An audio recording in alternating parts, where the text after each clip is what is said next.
Good evening students. आज हम एक नया टॉपिक डिस्कस करने जा रहे हैं। अब तक हमने जो पिछले लेक्चर्स में डिस्कस किया, हमने किया था what is accounting, basic terms of accounting, book keeping, accounting और बुक कीपिंग का प्रोसेस किया था। फिर हमने अकाउंटिंग इक्वेशंस किए थे और उसके कुछ प्रैक्टिकल प्रॉब्लम्स किए थे। ठीक है, आज हम जो टॉपिक करने जा रहे हैं, this is the main topic, journal.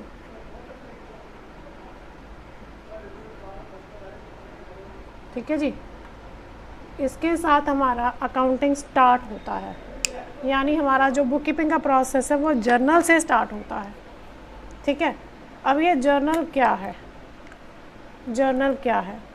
ये वर्ड डिराइव हुआ, इट इज़ डिराइव्ड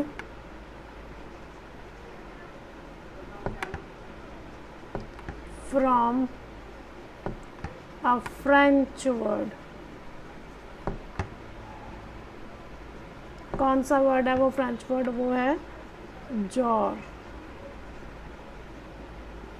इस शब्द से निकल कर आया और जॉर से इसे जर्नल बना दिया गया।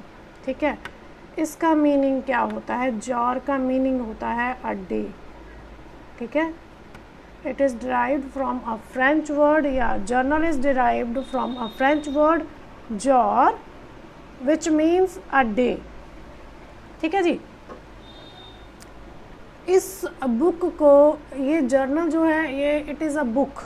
ठीक है, इट इज़ अ बुक।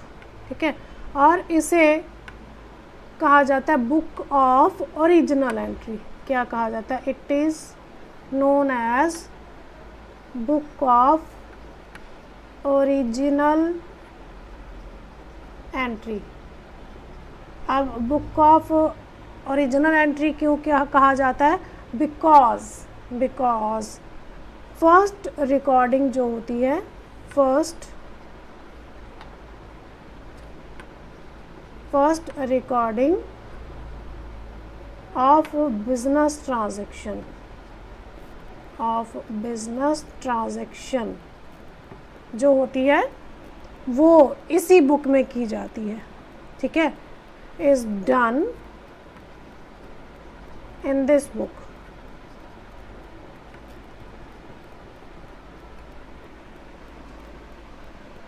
जैसे कि फॉर एग्ज़ाम्पल, आपने एक स्कूटी परचेज़ की शोरूम से, बिल्कुल न्यू ब्रांड, जिसका कोई अभी नेम प्लेट भी नहीं है, नंबर प्लेट नहीं है, कुछ नहीं है, बिल्कुल न्यू ब्रांड आपने परचेज़ की, 70-80 हज़ार रुपया लगाया और ख़रीद कर आप अपने घर लेके, आप क्या कहते हो जी?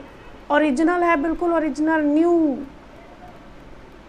एक्टिवा है जी, ये 6G है, ओरिजिनल है, न्यू है।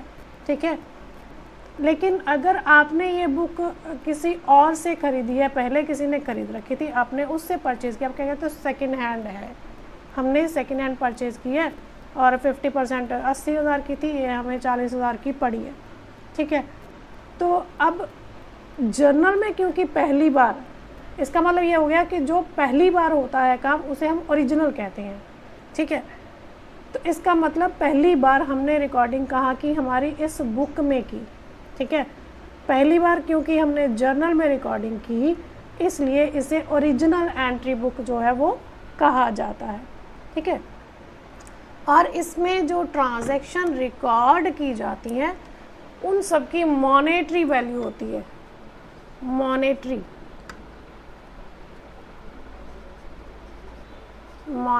Value of transactions.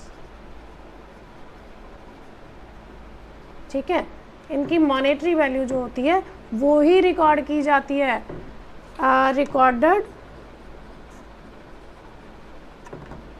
In a systematic way. Systematic, आप ऐसे कह सकते हो, रिकॉर्डेड, थोड़ा चेंज करते हैं हम इसको, रिकॉर्डेड सिस्टेमैटिकली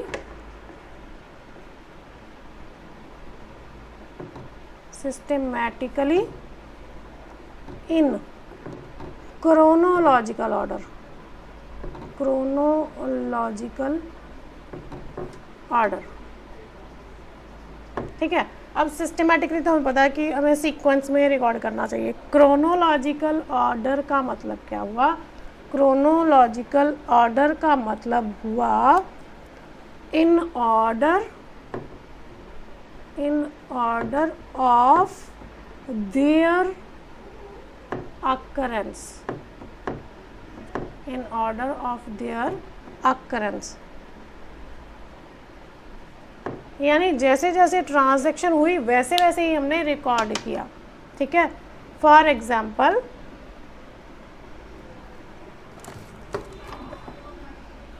महीने की शुरुआत पे सपोज जनवरी 1, ठीक है, मैंने रेंट पे किया 500 रुपया।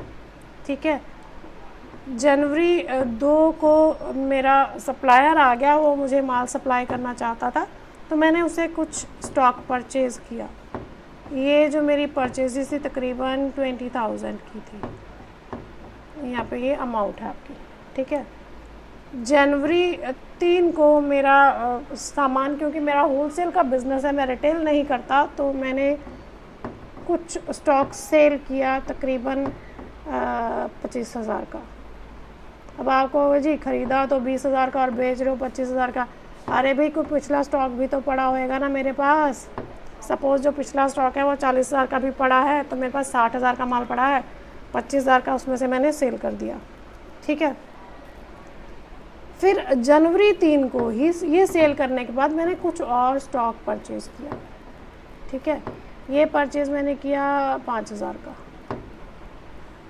अब मैंने क्या किया, मैं ये काम करती रही और मैंने कोई रिकॉर्ड नहीं किया। तो अब क्या हुआ कि 5 तारीख को मेरे ध्यान में आया कि यार रिकॉर्डिंग रहती है, वो ज़रा ट्रांजैक्शन रिकॉर्ड कर लें, कल को भूल जाएंगे किसको क्या देना क्या लेना, नहीं ध्यान में रहेगा, तो उसको नोट कर लेते हैं। ठीक है, तो मैंने क्या किया, अब जनवरी 5 को मैं रिकॉर्ड कर रही हूँ रेंट पेड 500 रुपया, परचेज़ 2500 की, सेल परचेज़ 25,000 की, सेल 25,000 की। ठीक है, ये गलत है। क्रोनोलॉजिकल ऑर्डर का मतलब ही ये होता है कि जैसे ही जनवरी 1 को मैंने रेंट पे किया, उसी दिन उसी समय मुझे रिकॉर्ड करना है रेंट पेड, और जनवरी 2 को मुझे 20,000 का परचेज़ शो करना है, जनवरी 3 को मुझे 25,000 का सेल शो करना है, और जनवरी 3 को मुझे 5,000 का परचेज़ शो करना है।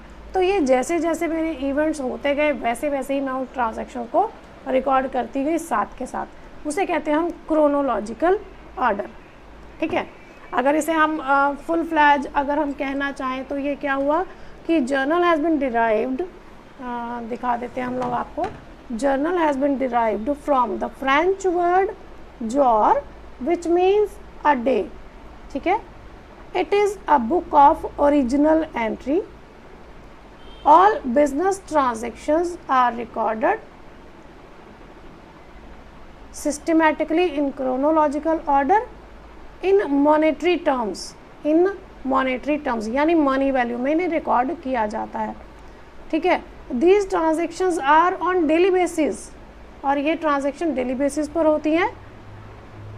First recording of transaction is done in journal, first recording of business transaction is done in journal, that's why it is called the book of original entry। ठीक है जी, ये था हमारा इसका मीनिंग, जर्नल का meaning clear हुआ। तो आगे हम बात करते हैं इनके फीचर्स की। अब जर्नल के फीचर्स क्या होंगे, ये इसकी जो हमने मीनिंग किया उसमें से ही निकल कर आ जाएंगे।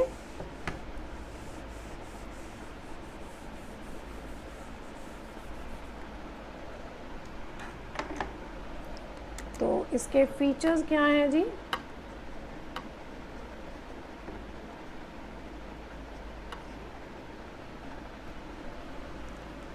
तो पहला फीचर इसका है it is a book of original entry, book of original entry. Why? Because first a recording of transaction is done in this book, that's why it is called the book of original entry। ठीक है, second, it is known as a day book और a diary, day book और a diary. यानी इस book में हम लोग daily basis transaction को रिकॉर्ड करते हैं। All the daily basis transactions are recorded in the journal, that's why it is also known as day book और a diary. It is only a subsidiary book, subsidiary book. Subsidiary का मतलब क्या होता है? Helping, इसका मतलब होता है हेल्पिंग। सब्सिडरी का मतलब होता है हेल्पिंग, ठीक है। यानी ये हेल्प करती है किसको? लेज़र बनाने को। यानी अपने रिकॉर्ड्स को क्लासीफाई करने में ये जर्नल जो है वो हेल्प करता है। It helps to maintain the ledger accounts and the ledger accounts are is the principal book. यानी जिसमें हम पहली बार हम रिकॉर्ड कहाँ करते हैं? जर्नल में, इसलिए उसे ओरिजिनल एंट्री बुक कहा जाता है। और जर्नल के बाद उसे जर्नल की हेल्प से लेज़र अकाउंट्स में ट्रांसफ़र किया जाता है।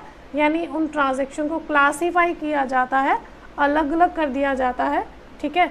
सेम नेचर की ट्रांजैक्शन एक जगह पर रखी जाती है, उन्हें लेज़र कहा जाता है, इसलिए उसे प्रिंसिपल बुक कहा जाता है, ठीक है जी। Number 4, it keeps chronological record. It keeps a chronological records.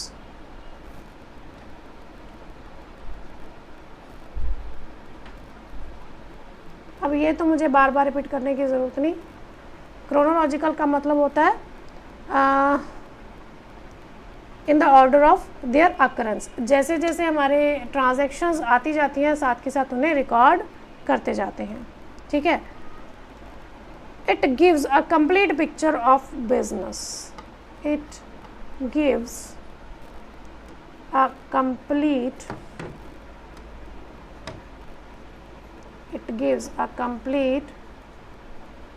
picture of business. अब complete picture कैसे है, ये थोड़ा सा हम एक एग्जाम्पल लेके समझते हैं।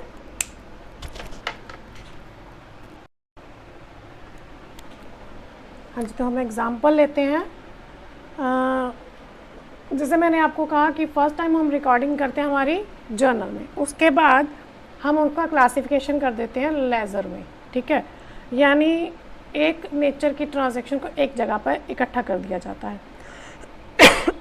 सॉरी, लेज़र में क्या होता है? सपोज़ कीजिए मैंने एक पेज पे नाम लिख दिया परचेजेस, ठीक है, दूसरे पे मैंने नाम लिख दिया सेल्स, ठीक है।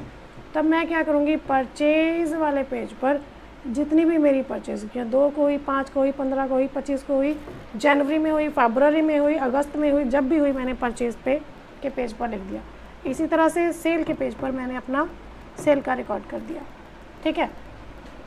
अब यहाँ से मुझे ये तो पता चल जाएगा मेरा टोटल परचेज़ कितना है या टोटल सेल कितना है, लेकिन मुझे ये नहीं पता चलेगा कि मेरा कैश परचेज़ कितना है या क्रेडिट परचेज़ कितना है, मेरा कैश सेल कितना है, क्रेडिट सेल कितना है। बट जब मैं जर्नल में रिकॉर्ड करूँगी ना, तो मैं दोनों एस्पेक्ट रिकॉर्ड करूँगी, ठीक है। मीन्स मैंने परचेज़ किया है, गुड्स परचेज़ की हैं, अगर मैंने कैश पर परचेज़ की हैं, ठीक है, तो मेरी गुड्स आ गई हैं, तो परचेज़, तो मैं लिखूँगी परचेज़, ये मेरा एक अकाउंट हो जाएगा, ठीक है। क्योंकि गुड्स की जगह हम क्या शब्द इस्तेमाल करेंगे? परचेज़ के टाइम पे परचेज़ और सेल के टाइम के सेल्स शब्द का इस्तेमाल करेंगे गुड्स की जगह पर, ठीक है। अब याद कीजिए मैंने आपको रूल्स कराए थे, है ना। तो रूल क्या था? Debit what comes in, credit what goes out. अब यहाँ पे हम गुड्स की बात कर रहे हैं या कैश की बात कर रहे हैं, तो ये मेरी एसेट्स हैं। तो मेरा कौन सा अकाउंट है? रियल अकाउंट है। तो यहाँ पे मेरा रियल अकाउंट का रूल लगेगा, debit what comes in, credit what goes out, ठीक है। तो गुड्स आ रही हैं तो मैं इन्हें डेबिट कर दूँगी, और मेरे पास से जा के आ रहा है कैश, ठीक है, तो कैश को मैं क्रेडिट कर दूँगी। तो ये दोनों एस्पेक्ट जो है मेरे जर्नल में रिकॉर्ड किए जाएंगे। और अगर मान लो मैंने कुछ हिस्सा कैश परचेज़ किया और कुछ क्रेडिट पर परचेज़ किया, यानी मैंने उनको पैसे देने हैं, ठीक है, तो वो मेरे क्या बन जाएंगे? क्रेडिटर्स। तो यहाँ पे मेरे क्रेडिटर्स का नाम आ जाएगा, क्रेडिटर्स अकाउंट, तो ये भी मेरा क्रेडिट हो जाएगा। ठीक है, यानी मैंने दोनों चीज़ें रिकॉर्ड की हैं, कितना सामान आया, कैश कितना दिया और मेरा उधार कितना है, दोनों एस्पेक्ट रिकॉर्ड किए हैं। तो इसलिए हम ये कहते हैं कि जर्नल जो है gives a complete picture of the business की कंप्लीट पिक्चर शो करता है। ठीक है जी, चलिए अगले पॉइंट पे बढ़ते हैं हम लोग। अगला पॉइंट हमारा कहता है amount is recorded on both the columns debit and credit. ठीक है, in both the columns. 6 point कहता है हमारा अमाउंट ऑफ ट्रांजैक्शन, ठीक है, is recorded in both columns. Columns कौन से? Debit and credit. ठीक है जी, यानी मैंने आपको बताया ना अभी कि परचेज को मैंने डेबिट किया और सेल को मैंने कैश को या क्रेडिटर्स को मैंने क्रेडिट किया, तो दोनों साइड में मेरा जो अमाउंट आएगा ना वो इक्वल आएगा। अब इसका भी एक एग्जांपल ले लेते हैं। मान लो मैंने 50,000 का गुड्स परचेज़ किया, ठीक है, तो मेरे पास स्टॉक तो आ गया 50,000 का, परचेजेज हो गई 50,000 की। ठीक है, अब मान लो मैंने कैश पे किया, इसको मैंने डेबिट कर दिया, मैंने कैश पे किया सिर्फ 20,000 का। ठीक है, अब क्योंकि कैश गया मैं इसे क्रेडिट कर दूंगी, तो इसका मतलब 30,000 मेरा उधार हो गया ना, क्रेडिट बेसिस हो गया, तो 30,000 के मेरे क्या हो जाएंगे जी? क्रेडिटर्स। ठीक है, कितने के? 30,000 के, तो मैंने इसे भी क्रेडिट कर दिया। अब देखो क्रेडिट साइड में 20 और 30 अलग अलग डाले हैं, लेकिन क्रेडिट साइड में मैंने टोटल 50 डाला है, डेबिट साइड में भी टोटल 50 है, तो दोनों कॉलम में इक्वल अमाउंट जो है वो जाता है। ये इसलिए किया जाता है ताकि हमारा जो अर्थमेटिकल एक्यूरेसी है वो बनी रहे। दोनों साइड में अगर टोटल इक्वल है तो अर्थमेटिकली हमारा जो किया हुआ काम है, जो हमने ट्रांजैक्शंस रिकॉर्ड किए हैं, वो बिल्कुल करेक्ट है। ठीक है जी, and the last point is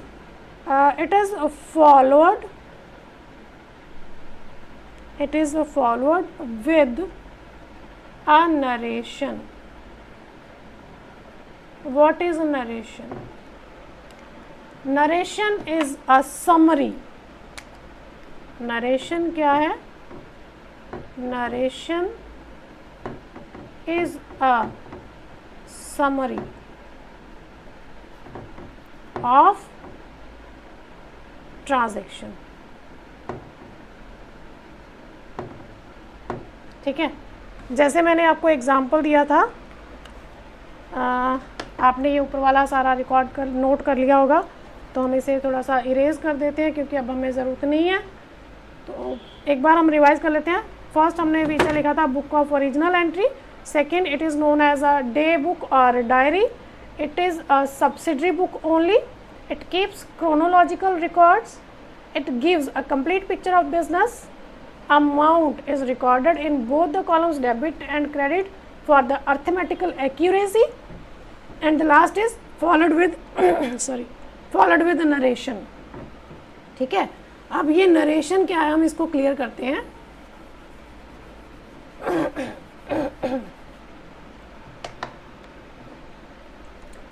देखिए, मैंने आपको बताया कि मैंने परचेज किया कितने का? 50,000 का, जिसे मैंने क्या किया? डेबिट। अब ये इनको लिखेंगे कैसे? वो जब मैं इसका जर्नल का फॉर्मेट बनाऊंगी वहाँ पे जर्नल एंट्री बाकायदा पास करके दिखाऊंगी कैसे की जाती है। ठीक है, तो मेरा क्या गया था? कैश कितना गया था मेरा? 20,000 का, उसे मैंने क्या किया? क्रेडिट। ये हमारा अमाउंट है। ठीक है, और मेरे क्रेडिटर्स कितने के बन गए थे? क्रेडिटर्स मेरे बने थे 30,000 के। ठीक है, अगर ऐसा ही लिखा हो तो क्या मुझे समझ आएगा मैंने ये क्या किया? परचेज 50,000, कैश 20,000, क्रेडिटर 30,000, ये क्या परचेज कैश, ये क्या लिखा है मैंने? मुझे नहीं समझ आ रहा।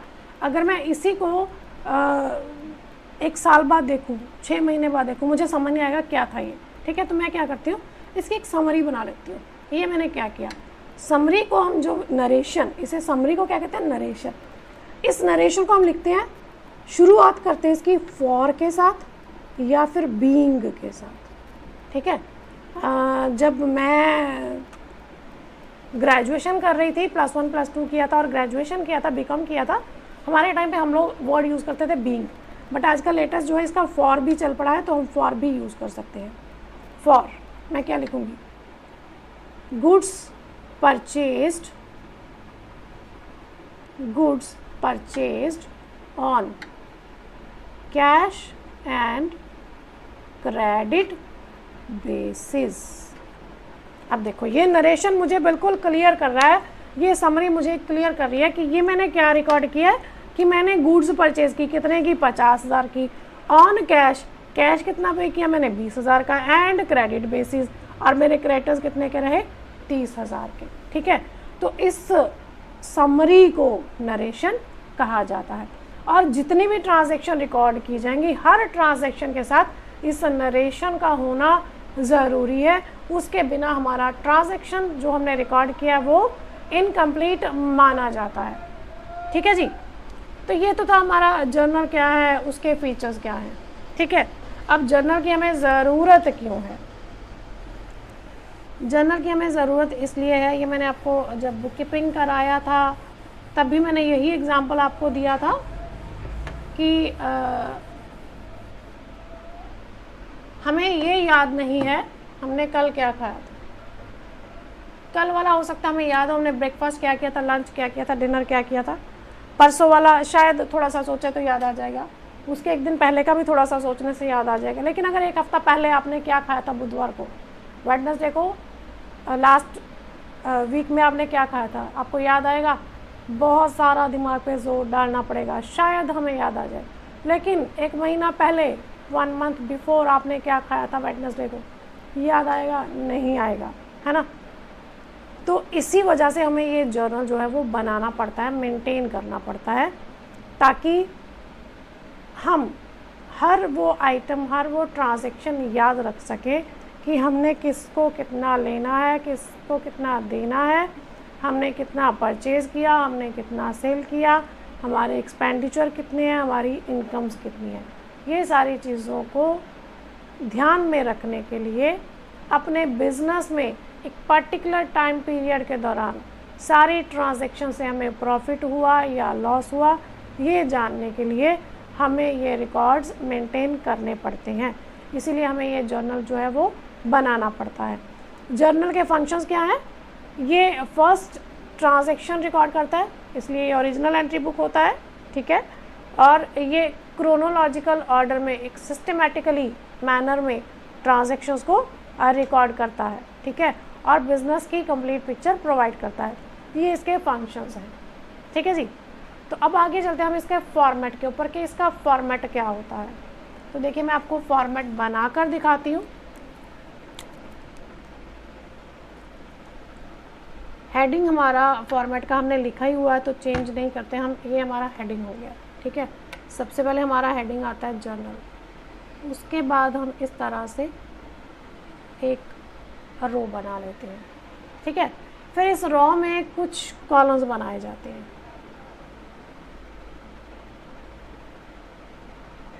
पहले फॉर्मेट बनाएंगे, उसके बाद हर चीज़ को एक्सप्लेन किया जाएगा। ठीक है, सबसे पहला कॉलम हमारा होता है डेट का, दूसरा कॉलम होता है हमारा पर्टिकुलर।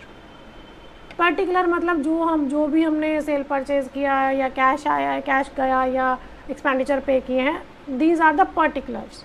ठीक है, वो यहाँ पे आएंगे। देन LF, अब इसका पूरा मैं आपको बात बताती हूँ। LF, देन डेबिट, आप इसको DR भी लिख सकते हो, debit amount, and credit CR amount.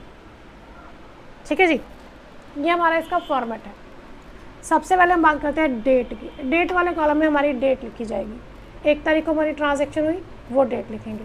5 तारीख को हुई, वो लिखेंगे। सपोज हम एग्जांपल ले लेते हैं कि हमने बिज़नेस शुरू किया 2018 में जनवरी 1 को।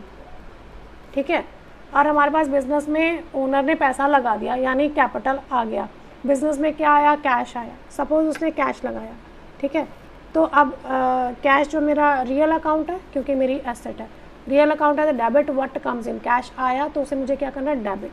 तो मैं उसे कैसे लिखूँगी, यहाँ पे ये जो मैंने डेट का लाइन लगाया ना, बिल्कुल इसके साथ मैं लिखूँगी कैश, इसके साथ मैं लिखूँगी अकाउंट। मैंने आपको बताया था अकाउंट को ACCOUNT पूरा अकाउंट लिखने की बजाय आप A/C लिखते हो तो ये उसे रिप्रेजेंट करता है, अकाउंट को रिप्रेजेंट करता है। तो कैश अकाउंट, इसके साथ डेबिट लिखना ज़रूरी है। अब डेबिट पूरा DEBIT डेबिट नहीं लिखेंगे हम लोग, सिर्फ लिखेंगे DR, और ये लिखेंगे ये जो LF का कॉलम का पहला लाइन है ना, बिल्कुल उसके साथ इतनी दूरी से, ठीक है, बिल्कुल LF की लाइन के बिल्कुल साथ लिखेंगे हम लोग, ठीक है। उसके बाद अब हमने क्या करना है, देखो कैश आ गया, हमने उसको डेबिट कर दिया। फिर क्या है, कैपिटल। कैपिटल क्या होती है, बिजनेस की लायबिलिटी है। लायबिलिटी जो होती है वो बिजनेस में हमेशा क्रेडिट होती है। ध्यान रखना, हर ट्रांजैक्शन में एक चीज़ डेबिट होएगी तो दूसरी चीज़ क्रेडिट होएगी ही होएगी। सपोज उसने कैश लगाया 1 लाख का, ठीक है, तो अब कैपिटल जो है, क्योंकि कैश लगाया तो बिजनेस की लायबिलिटी बन गई कैपिटल, तो कैपिटल को मुझे यहाँ रिकॉर्ड करना पड़ेगा। तो जैसे मैंने कैश अकाउंट डेबिट, डेबिट के लिए मैंने DR शब्द इसका इस्तेमाल किया, क्रेडिट के लिए CR शब्द का इस्तेमाल नहीं किया जाता, इसकी जगह पर इसे रिप्लेस करता है टू।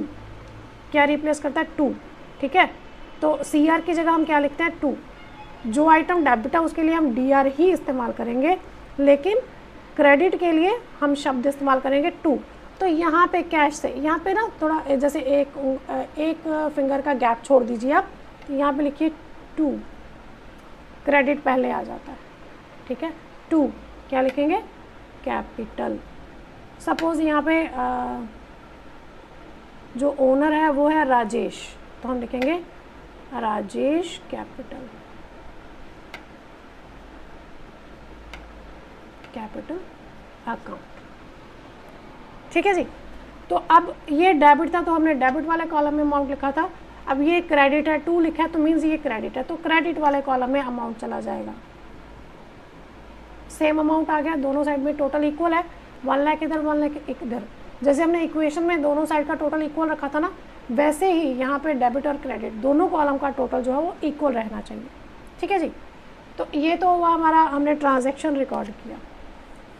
अब इसका एक नरेशन भी होगा, मैंने आपको बताया था कि हर ट्रांजैक्शन का नरेशन होता है, तो हम इसका नरेशन क्या लिखेंगे, ब्रैकेट में लिखेंगे फॉर और बीइंग, कुछ भी लिख सकते हो, बिजनेस स्टार्टेड।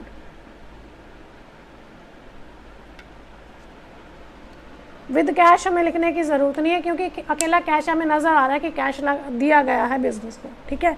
लेकिन अगर कैश के साथ कुछ और आइटम्स होती, जैसे उसने स्टॉक दिया होता, फर्नीचर दिया होता, कोई मशीनरी दी होती, कोई बिल्डिंग प्रोवाइड की होती, तो फिर हमें पूरा लिखना पड़ता, for business started with cash, stock, building, machinery etcetera, जो कुछ भी था वो सारा हमें यहाँ पे मेंशन करना पड़ता था, ठीक है। अब हम इसको कम्प्लीटली एक्सप्लेन कर सकते हैं हमारे इसको। अब ये देखिए, ये हमारा एक ट्रांजैक्शन हमने रिकॉर्ड कर लिया, तो यहाँ पे ना पर्टिकुलर वाले कॉलम में हम इसे एक लाइन लगा के ना इस ट्रांजैक्शन को क्लोज कर देते हैं, यानी ये हमारी एक ट्रांजैक्शन है। अब जब अगली आएगी तो अगला डेट लिखा जाएगा और यहाँ से शुरू किया जाएगा, ठीक है। तो हर ट्रांजैक्शन को इस तरह से सेपरेट शो करने के लिए हम एक लाइन लगाते हैं, अगर आप नहीं भी लगाओगे तो भी चलेगा, ठीक है। तब हम एक्सप्लेन करते हैं, तो डेट वाले कॉलम में तो हमारा डेट आ जाएगा, जो ईयर है वो एक बार लिखा जाएगा, बार बार नहीं, जहाँ पे ईयर चेंज होएगा वहाँ पे लिखा जाएगा, ठीक है। जैसे जनवरी 1 को है, सपोज इसके बाद हमारी कोई ट्रांजैक्शन ही नहीं हुई, सीधा 2019 में जाके जनवरी 1 को ट्रांजैक्शन हुई, फिर हमारा यहाँ पे 2019 लिख के जनवरी 1 लिखा जाएगा, ठीक है। तो ये तो था हमारा डेट का कॉलम। उसके बाद पर्टिकुलर के कॉलम में हम वो ट्रांजैक्शन रिकॉर्ड करते हैं जो हुई है, ठीक है, कि हमारे पास क्या आया, क्या गया, डेटर्स क्या है, क्रेडिटर्स क्या है, वो चीज़ रिकॉर्ड करेंगे, ठीक है। फिर आता है LF, इसका फुल फॉर्म है लेजर वॉल्यूम। लेजर मतलब एक बुक है, वॉल्यूम मतलब पेज नंबर, ठीक है। तो यानी कि ये जो कैश है लेजर बुक में उसके कौन से पेज नंबर पर शो किया जाएगा, ये कैश अकाउंट लेजर बुक के कौन से पेज नंबर पर शो किया जाएगा, वो पेज नंबर यहाँ पे मेंशन किया जाएगा। सपोज ये लेजर जो आपका कैश अकाउंट है, ये लेजर बुक के 10वें पेज पे है, तो यहाँ पे आप 10 लिख दोगे, कैपिटल जो है आपका वो 15वें पेज पे है, तो यहाँ पे 15 लिख दोगे, ठीक है। तो लेज़र फॉलियो का मतलब होता है लेज़र बुक का पेज नंबर जहाँ पे वो ट्रांजैक्शन शो की जाएगी। फिर डेबिट वाले कॉलम में डेबिट अमाउंट और क्रेडिट वाले कॉलम में आपका क्रेडिट अमाउंट शो किया जाता है, ठीक है जी।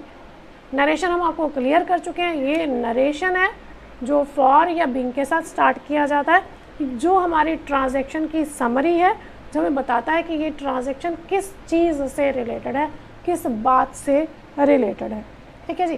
तो ये था हमारा फॉर्मेट ऑफ जर्नल। अब इसके बाद हम कुछ जर्नल एंट्रीज पास करके देखेंगे कैसे की जाती हैं। कुछ कॉन्सेप्ट्स हैं जो हम समझेंगे किस तरह से रिकॉर्ड किए जाते हैं, ठीक है जी। तो सबसे पहले जो हम हमारी ट्रांजैक्शंस देखेंगे वो देखेंगे जर्नल में किस तरह से पोस्ट किए जाते हैं। कैपिटल एंड ड्राइंग्स, इनसे रिलेटेड हमारी ट्रांजैक्शन किस तरह से जर्नल में रिकॉर्ड की जाती हैं। तो सबसे पहले हम इसका फॉर्मेट बना लेते हैं।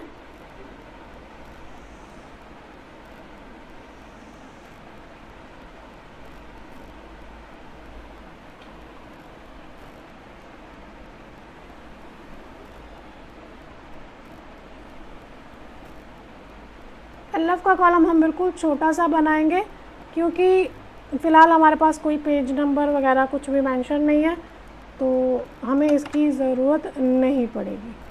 तो हमें इसमें कुछ लिखना नहीं है, तो ऐसे छोटा सा बना के छोड़ देते हैं। हेडिंग हमारा हो जाएगा जर्नल, ठीक है। देन डेट, पर्टिकुलर,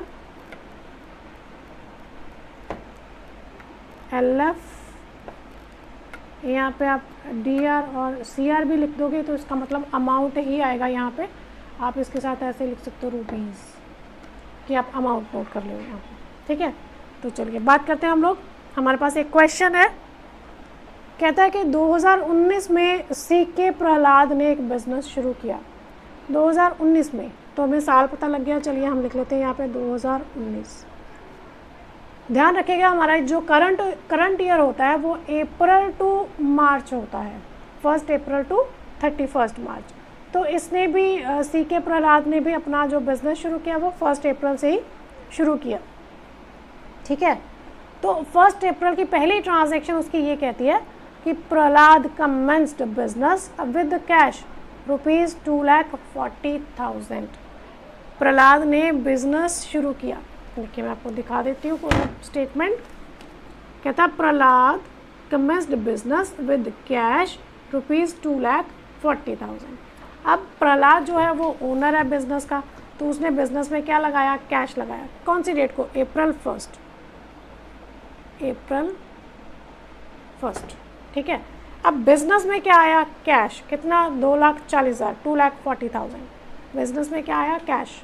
तो कैश आया तो हम उसे डेबिट कर देंगे, कैश अकाउंट डेबिट, कितना, 2,40,000, क्योंकि डेबिट है तो डेबिट कॉलम में उसका अमाउंट जाएगा, ठीक है।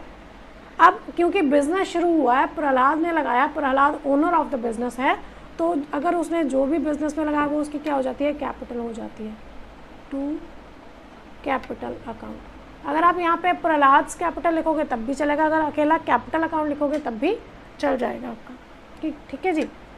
और इसका कैपिटल जो है वो 2,40,000, यानी कि बिज़नेस की लायबिलिटी बन गई कि जब बिज़नेस हमारा क्लोज होगा तब उसे 2,40,000 जो है वो प्रहलाद को वापस करना होगा, उसने जो बिज़नेस में इन्वेस्ट किया है। Narration for business started with cash.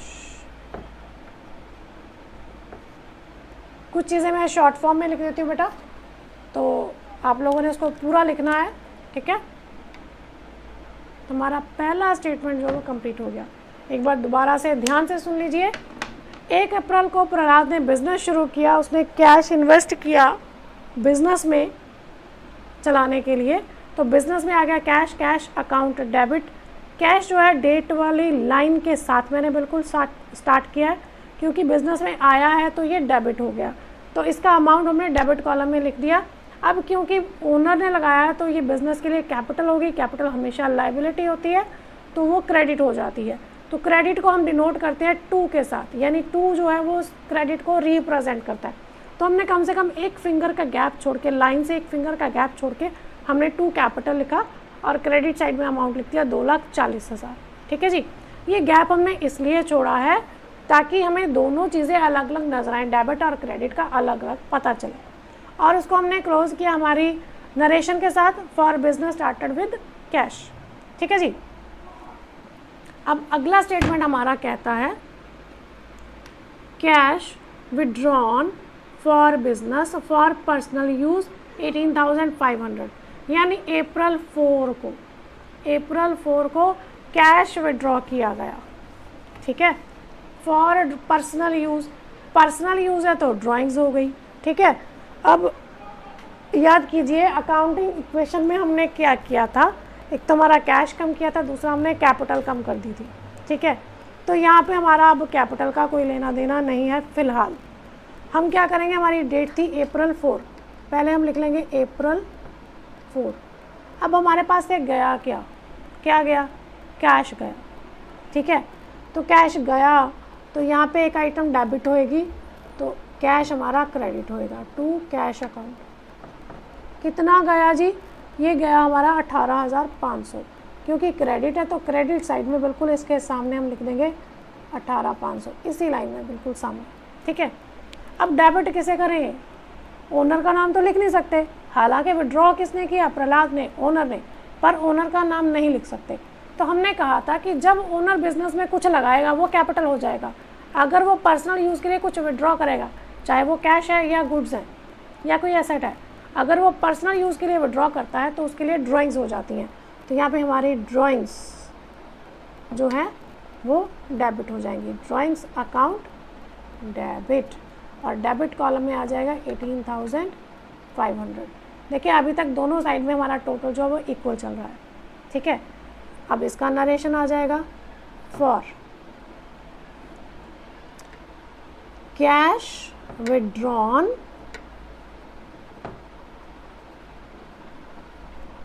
For personal use. ठीक है, नरेशन में हमारा इज, एम, आर, वाज, वर का फ़र्क नहीं पड़ता है क्योंकि हम समरी प्रोवाइड कर रहे हैं हमारे ट्रांजैक्शन को। ठीक है जी, तो क्लियरली हमें पता चल रहा है कि जो ओनर है उसने अपने पर्सनल यूज़ के लिए कुछ पैसे जो है वो विड्रॉ कर लिए बिजनेस के अंदर से। ठीक है जी, चलिए अगली ट्रांजैक्शन हमारी क्या कहती है। अगली ट्रांजैक्शन अप्रैल 10 को हुई, कहता additional capital introduced in the business, और कैपिटल लगा दी बिजनेस में, कितनी, 24,800, 24,800 की। इसका मतलब बिजनेस में फिर से पैसा आ गया। कब आया ये, अप्रैल 10 को। अब आप कहोगे कभी अप्रैल 1, 4, 10, आप अलग अलग डेट्स क्यों ले रहे हो, आप सीक्वेंस में डेट्स क्यों नहीं आ रही हैं। तो बेटा सिर्फ बिजनेस में कैपिटल, कैश, ड्राइंग्स, इन्हीं की ट्रांजैक्शन नहीं होती है। जो हमने माल परचेज़ किया, सेल किया, कोई एक्सपेंडिचर किए, कोई इनकम्स हुई, वो सारी भी रिकॉर्ड की जाती हैं। तो 2 तारीख की, 3 तारीख की, 5, 6, 7, 8, 9, 10 और ट्रांजैक्शन भी होंगी जो अभी हमने यहाँ पे नहीं देखी, क्योंकि अभी हम सिर्फ ये सीख रहे हैं कि कैपिटल और ड्राइंग्स की अगर ट्रांजैक्शन आती है तो उन्हें कैसे रिकॉर्ड किया जाता है। ठीक है, तब और कैश आया बिजनेस में, जो बिजनेस के ओनर ने इंट्रोड्यूस किया 24,800 का।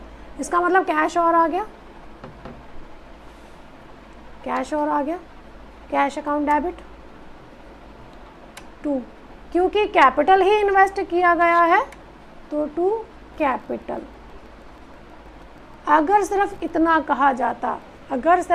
कहा जाता, further cash invested in the business by the owner, तब भी ये आपका एडिशनल कैपिटल ही होता। ठीक है, तो कितना किया उसने, 24,800 डेबिट, 24,800 क्रेडिट। ये ध्यान रखना है आपने, जो डेबिट का अमाउंट है वो डेबिट वाली लाइन में, और जो क्रेडिट का अमाउंट है वो क्रेडिट वाली लाइन में, क्रेडिट कॉलम में आना चाहिए। नरेशन फॉर एडिशनल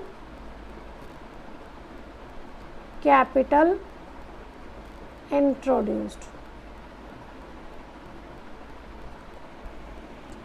ठीक है जी, ज़रूरी नहीं है जो स्टेटमेंट है आपने उसे एज इट इज़ लिखना है, समरी बनाना है, आप अपने अकॉर्डिंग समरी बना सकते हो। ठीक है जी, लेकिन वो समझ आना चाहिए कि ये ट्रांजैक्शन किससे रिलेटेड है। आगे हमारी ट्रांजैक्शन हुई जी अप्रैल 15 को, लेकिन अप्रैल 15 को क्या हुआ, लाइफ इंश्योरेंस प्रीमियम पे किया गया 11,000 का। अब लाइफ किसकी होगी, ओनर की। ठीक है, मान लो मेरा बिजनेस है तो मैंने लाइफ इंश्योरेंस प्रीमियम बिजनेस में से पे कर दिया, क्या वो बिजनेस की लायबिलिटी थी? नहीं। क्यों? क्योंकि बिजनेस की लाइफ का इंश्योरेंस तो पॉसिबल ही नहीं है। बिजनेस का इंश्योरेंस हो सकता है बट वो और तरीके से होगा। यहाँ पे लाइफ इंश्योरेंस तो ओनर का है, क्योंकि हम जो जर्नल एंट्रीज, जो ट्रांजैक्शंस रिकॉर्ड कर रहे हैं वो एक सोल प्रोप्राइटर की बुक्स में रिकॉर्ड कर रहे हैं।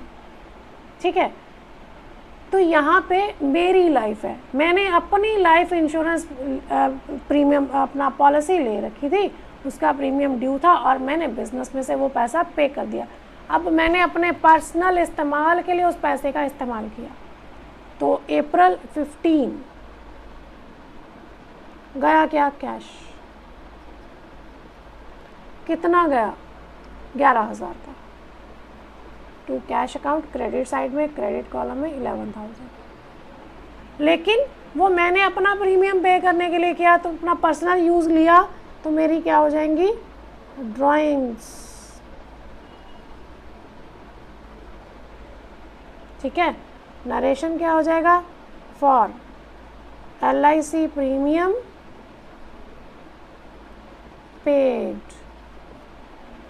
ठीक है, यहाँ पे भी सॉरी आना था 11,000 डेबिट साइड में, डेबिट रो में, डेबिट कॉलम में।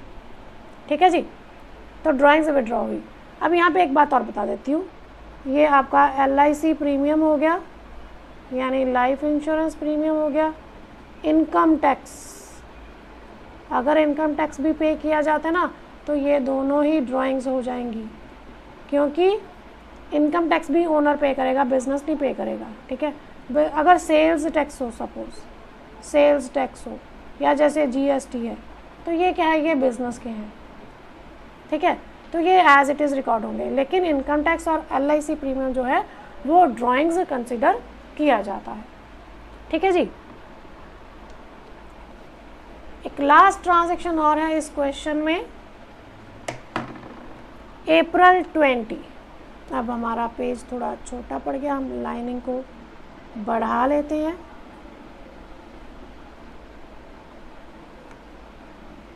तो हमारा एक ट्रांजैक्शन जो है वो कंप्लीट हो गया, अप्रैल 20 आ गया जी। तो पहले डेट लिख लेते हैं हम लोग, अप्रैल 20। कहता है personal car introduced in the business for ₹4,50,000। मेरे घर पे कार खड़ी थी, ऐसी बेकार खड़ी थी, मिट्टी पड़ रही थी, इस्तेमाल होती नहीं थी, क्योंकि आई एम अ बिजनेसमैन, मेरे पास समय नहीं है घूमने फिरने का, मुझे तो सिर्फ बिजनेस करना है, दुकान पे बैठना है। ठीक है, लेकिन मेरी दुकान पे ना सामान कुछ लाना पड़ता है, लेके जाना पड़ता है, गोडाउन से उठा के लाना पड़ता है, गोडाउन में पहुंचाना पड़ता है, तो उसके लिए मुझे ट्रांसपोर्ट हायर करनी पड़ती है, जिसका मुझे एक्स्ट्रा खर्चा पड़ता है। तो मेरी खुद की कार घर में पड़ी है, वेली है, फालतू है, क्या करनी है, उसे ही इस्तेमाल कर लो बिजनेस के लिए। ठीक है, तो कहता है personal car introduced in the business. अब बिजनेस में क्या आ गया, कार एक एसेट आ गई, कार अकाउंट डेबिट, जो भी आ गया उसे डेबिट कर देंगे, कार आ गई, कार अकाउंट डेबिट। ठीक है, 2। अब बिजनेस में ओनर ने अपनी पर्सनल कार लगाई है, मेरी खुद की थी, बिजनेस की नहीं थी, तो अब बिजनेस के लिए क्या बन जाएगी, लायबिलिटी। क्या बन जाएगी, लायबिलिटी। अगर बिजनेस की लायबिलिटी है तो ये लायबिलिटी क्या हो जाएगी, capital, 4,50,000 for personal car introduced in business. ठीक है जी, समझ आ गई बात। ओनर अपना पर्सनल कुछ भी बिजनेस में लगाएगा, अपना कुछ भी, कार, फर्नीचर, अपना बिल्डिंग, कोई मेरा घर पड़ा था, पुराना घर था, फ्री पड़ा था, तो मैंने उसको गोडाउन बनाने के लिए बिजनेस में इस्तेमाल कर लिया, तो वो भी मेरी कैपिटल हो जाएगी। बिजनेस में क्या आ गया, बिल्डिंग, तो बिल्डिंग अकाउंट को डेबिट कर देंगे टू कैपिटल, क्योंकि वो मेरी है, तो उसकी जितनी कीमत है वो मेरे उस कैपिटल में शामिल कर दी जाएगी। और इसके अपोजिट अगर बिजनेस में से पर्सनल यूज़ के लिए ओनर कुछ भी विड्रॉ करता है, चाहे वो कैश के रूप में, चाहे वो गुड्स के रूप में, ठीक है, तो वो मेरे लिए क्या हो जाएंगी, ड्राइंग्स हो जाएंगी। अब एक एग्जांपल लेते हैं। सपोज मैंने अपने घर की छत की रिपेयर कराई, घर की छत की रिपेयर कराई, ठीक है, उसके ऊपर मेरा खर्चा हुआ 10,000 का। मेरे बिजनेस का एक डेटर था, यानी एक देनदार था, जिससे मैंने 10,000 लेना था, तो मैंने उसको ये कहा कि भाई तू मेरी छत की रिपेयर करा दे और मैं तेरा हिसाब किताब माफ़ कर दूंगा। अब उसने मेरी छत की रिपेयर कराई, 10,000 रुपया पे कर दिया, लेकिन वो छत, पैसा कहाँ आना था, बिजनेस में, ठीक है, लेकिन वो कहाँ गया, मेरी पर्सनल घर की छत की रिपेयरिंग के लिए, मेरे घर की रूफ की रिपेयरिंग के लिए, तो वो मेरा पर्सनल हो गया ना, ठीक है। अब मैं ये मान लूँगी कि बिजनेस में मैंने उस डेटर से पैसा ले लिया और उस पैसे का इस्तेमाल कर दिया अपने किसमें, अपने रूफ की रिपेयरिंग के लिए, ठीक है। अब इस ट्रांजैक्शन को हम दो हिस्सों में बांट लेते हैं, बट आपने ये नोट कर लिया होगा, एक चीज़ और ध्यान रखना है, जब आपका क्वेश्चन कंप्लीट होता है तो लास्ट में आप लिखोगे ग्रैंड टोटल, ठीक है। तो यहाँ पे हम दोनों साइड का टोटल लगा देंगे, सारी आइटम्स का टोटल करके यहाँ लगा देंगे, ये टोटल इक्वल होना चाहिए, और लास्ट में हम डबल लाइन से क्लोज कर देते हैं, ठीक है। डबल लाइन लगाना ज़रूरी है, ये ध्यान रखना आप लोग। तो इस तरह से हमारा एक क्वेश्चन कंप्लीट हो जाता है। लेकिन अभी हम जो बात कर रहे थे ना, तो हम उसकी बात करते हैं। तो आई थिंक आपने ये नोट कर लिया होगा, तो हम इसे रिमूव कर देते हैं यहाँ से। मैंने आपसे बात की थी कि मैंने किसी से 10,000 लेने थे, मैंने उसको कहा मेरे छत की रिपेयर करा दे, घर की रूफ की रिपेयर करा दे, मैं तेरा 10,000 माफ़ कर दूँगी, ठीक है। अब उस बंदे ने मेरे घर की छत की रिपेयरिंग करा दी, 10,000 रुपया मेरा दे दिया। अब बिज़नेस क्या मानेगा, बिज़नेस ये मानेगा कि उसके पास कैश आ गया। हम पहले दो हिस्सों में ट्रांजैक्शन करेंगे, फिर उसकी मेन ट्रांजैक्शन बनाएंगे। तो बिज़नेस ने क्या मान लिया, उसके पास क्या आ गया, कैश आ गया, कैश अकाउंट डेबिट, ठीक है। किसके पास से आया, सपोज मोहन है उसका नाम, टू मोहन। अब ये पर्सनल अकाउंट हो गया ना, पर्सनल अकाउंट का रूल क्या था, debit the receiver credit the giver. Mohan ने दिए हैं तो मोहन को हमने क्रेडिट कर दिया, ठीक है। इसके सामने हमने अमाउंट लिख दिया 10,000। अभी हम फॉर्मेट से बाहर जा रहे हो, फॉर्मेट को हम नहीं देख रहे हैं, ठीक है। अब उसके बाद क्या हुआ, मैंने ये पैसा कहाँ लगा दिया, मेरे घर की छत की रिपेयरिंग के लिए। तो मेरी एंट्री होगी drawings account debit to cash, क्योंकि बिजनेस से फिर क्या चला गया, कैश, कितना, 10,000 का, ठीक है। बट एक्चुअली बिजनेस में कैश नहीं आया और ना मैंने कैश लिया, मैंने तो सीधा मोहन को बोल दिया मेरे बिजनेस की, मेरे छत की रिपेयर करा दे, तेरा बिजनेस का हिसाब किताब खत्म, ठीक है। तो इसका मतलब इन दोनों में कॉमन चीज़ क्या है, कैश। एक बार कैश डेबिट हो रहा है, एक बार कैश क्रेडिट हो रहा है, तो इसको हम काट देते हैं। आपको याद होगा जब आप इक्वेशन बनाते थे मैथ में, अगर दोनों साइड में जब हमने कटिंग करना था, दोनों साइड में एक अमाउंट इक्वल होती थी, हम उसे कट कर देते। मतलब इस साइड में कैश है इज़ इक्वल टू कैश है, तो इधर प्लस है तो इधर जाके क्या हो जाता है, माइनस कैश, तो आपस में कट जाता है ना, ये ज़ीरो हो जाता है। तो मैंने भी वो किया, एक बार डेबिट है एक बार क्रेडिट है, यानी अपोजिट है, तो सेम अमाउंट है, मैंने उसको कैंसिल कर दिया। तो मेरे पास बचा क्या, अब देखिए मेरे पास बचा क्या, डेबिट में क्या बचा, ड्राइंग्स, डेबिट में क्या बचा मेरे पास, ड्राइंग्स। तो मैंने ड्राइंग्स को डेबिट कर दिया, drawings account debit to credit में क्या बचा, मोहन, टू मोहन अकाउंट 10,000। अब बिजनेस का हिसाब किताब भी ख़त्म हो गया और मैंने घर की छत की रिपेयर भी करा ली। नरेशन में क्या लिखेंगे, for cash received from Mohan use as drawings, used as drawings। ठीक है जी, तो ये हमारा नरेशन हो गया। क्लियर हो गया किस तरह से करते हैं हम लोग।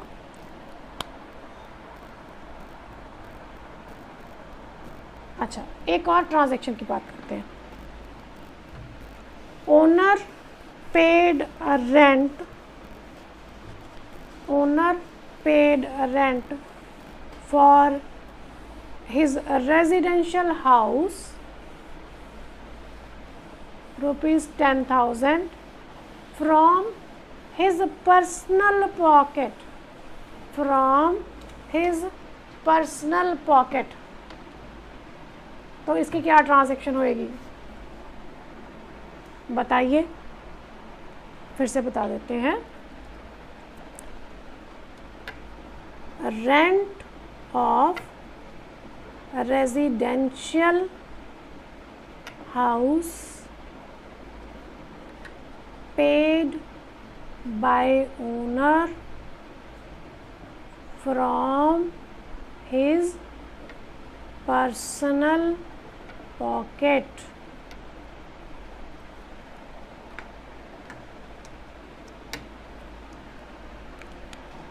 अरे भैया सीधी सी बात है, ये हमारी बिजनेस ट्रांजैक्शन ही नहीं है। मेरे घर का रेंट था, मैंने अपनी जेब से खर्चा किया, अपनी जेब से पे किया। बिज़नेस से ना मैंने कुछ लिया, ना मैंने बिज़नेस को कुछ दिया, तो फिर ये बिज़नेस ट्रांजैक्शन है ही नहीं और इसकी कोई एंट्री पास नहीं की जाएगी। हम सिंपल वहाँ पे डेट डाल के कर देंगे नो एंट्री, दैट्स ऑल। ठीक है, या फिर नीचे छोटा सा एक नोट दे देंगे कि इस डेट की जो ट्रांजैक्शन है उसे रिकॉर्ड नहीं किया जाएगा, because this is not a business transaction. ठीक है, लेकिन अगर यही rent of shop, rent of shop paid by owner from his pocket, अब रेंट जाएगा, ठीक है, रेंट जाएगा तो rent account debit, nominal account, nominal account का रूल क्या था, debit all expenses and losses. अब रेंट जा रहा है, पे कर रहे हैं, मेरा खर्चा है तो डेबिट कर देंगे। ठीक है, अब ओनर ने अपनी जेब में से खर्चा किया, गया तो कैश, जिस बंदे को हमने रेंट देना था उसके पास तो कैश गया, लेकिन एक्चुअली मैंने कैश पे नहीं किया, बिजनेस ने पे नहीं किया। किसने पे किया, उसकी बिजनेस की जगह ओनर ने पे किया। तो अगर हम दो ट्रांजैक्शन की बात करें तो एक ट्रांजैक्शन तो ये होगी हमारी, दूसरी ट्रांजैक्शन क्या है, क्योंकि ओनर ने लगाया है तो कैश टू कैपिटल, यानी उसने बिजनेस में पैसा दे दिया। अब ये क्रेडिट है, ये डेबिट है, यहाँ पे कैश क्रेडिट है, यहाँ पे कैश डेबिट है, दोनों को काट दिया, क्या बचा, रेंट टू कैपिटल। तो यहाँ पे हमारी ट्रांजैक्शन क्या हो जाएगी, अगर बिजनेस का कोई भी खर्चा ओनर ने अपनी पर्सनल पॉकेट से पे किया है तो हम कर देंगे expenditure account debit to capital account, यानी वो उससे उसका कैपिटल अकाउंट जो है वो बढ़ जाता है। ठीक है जी, तो इस तरह से हमारा कैपिटल और ड्राइंग्स से रिलेटेड जितनी भी ट्रांजैक्शन है उन्हें इस तरीके से रिकॉर्ड किया जाता है। ये मैं आपको पहले ही बता चुकी हूँ कि अगर कोई लाइफ इंश्योरेंस प्रीमियम पे किया गया है या इनकम टैक्स पे किया गया है तो वो ओनर के लिए हमेशा ही क्या रहती हैं, ड्राइंग्स कंसिडर की जाती हैं। ठीक है जी, तो इसके साथ ही आप इससे रिलेटेड कुछ प्रैक्टिकल्स करके देखिए। अगर आपको कोई डाउट्स होते हैं तो आप मुझे मेरे लिंक कमेंट बॉक्स में अपने डाउट्स सेंड कर सकते हैं। आप अपना स्टेटमेंट छोड़ दीजिए जिससे कि मैं आपको आपके सॉल्यूशंस प्रोवाइड कर दूंगी। ठीक है, अगर किसी बुक के किसी पर्टिकुलर क्वेश्चन से में प्रॉब्लम है तो आप वो भी कमेंट बॉक्स में मेंशन कर सकते हैं या मुझे पर्सनली व्हाट्सएप पर भी मैसेज कर सकते हैं। ठीक है जी, और अगली वीडियो आने तक अपने अपने घरों पर सुरक्षित रहिए, और अगर मेरे वीडियोस आपको पसंद आ रहे हैं तो लाइक, शेयर और सब्सक्राइब करना मत भूलिए। तब तक के लिए गुड नाइट।